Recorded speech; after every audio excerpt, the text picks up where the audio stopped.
de mardi. Au-dessus du cortège des parlementaires plane la menace imminente d'un 49.3 brandi par l'exécutif. 49.3, c'est une possibilité? 49.3 serait la pire des réponses. C'est caricature. Alors on a un mouvement qui à sa façon dit plus de partage, plus de démocratie. Et si elle nous répond ce soir d'un gigantesque bras d'honneur, pardon de l'expression, en disant j'utilise ce qu'il y a de plus autoritaire dans la Constitution pour écraser le Parlement, ça va pas. Mais la photo de famille est-elle complète? Presque. Manquait seulement un certain Fabien Roussel, resté dans sa circonscription, loin des yeux, près du cœur, comme on dit. Il est dans nos cœurs, donc vous voyez, c'est pas un problème, parce que même si physiquement son corps n'est pas là, son esprit est parmi nous et c'est le principal. Aujourd'hui, vous êtes la doublure de Fabien Roussel?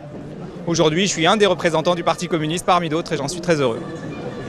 Le fait que Fabien Roussel soit pas là, c'est le chef du Parti communiste, ça renvoie pas un mauvais message? Fabien Roussel, il est mobilisé tous les jours pour l'augmentation des salaires. En ce moment, il est dans sa circonscription, qui est une circonscription difficile, où le Rassemblement national fait des scores importants. Et si tous les membres de la NUP se mobilisaient autant que lui pour faire reculer le Rassemblement national, je pense que le Rassemblement national serait plus bas. Alors, combien y avait-il de manifestants? Les organisateurs avancent le chiffre de 140 000 personnes, les autorités et le cabinet occurrence, 30 à 40 000. De ce que nous avons vu, ce n'était pas encore la foule des grands soirs, mais cette manifestation est une étape vers la grève générale et la constitution d'un nouveau front populaire. C'est le chef lui-même qui le dit. Ce qui se dessine avec ces deux dates et la troisième qui est le 18 octobre, il y a appel à grève générale. Les gens, n'y manquez pas. Ne laissez pas votre devoir et votre place au combat à d'autres. Alors vous aurez la conjonction de la mobilisation populaire, de la mobilisation syndicale et de la crise institutionnelle. C'est pourquoi j'ai dit qu'il était carbonisé, et je le maintiens.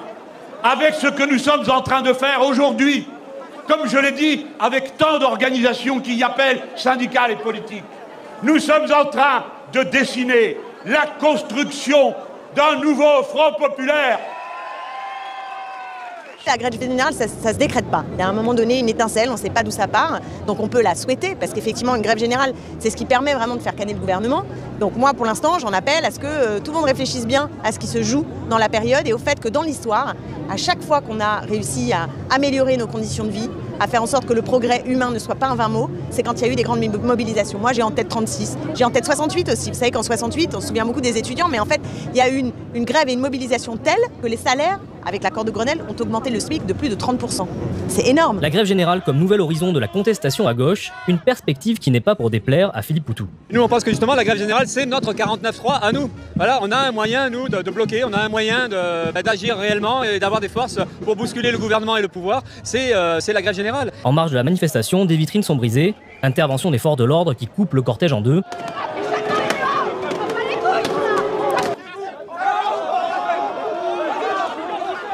Cela se conclut par quelques échauffourées place de la Bastille.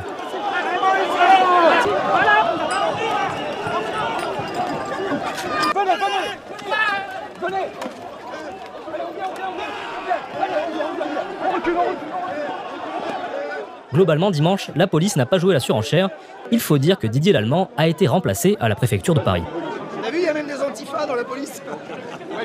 Dans l'attente d'un 49.3 qui va entériner la loi chômage, la NUPES mise désormais sur le mouvement social et la rue pour remporter une bataille qu'elle ne peut gagner à l'Assemblée.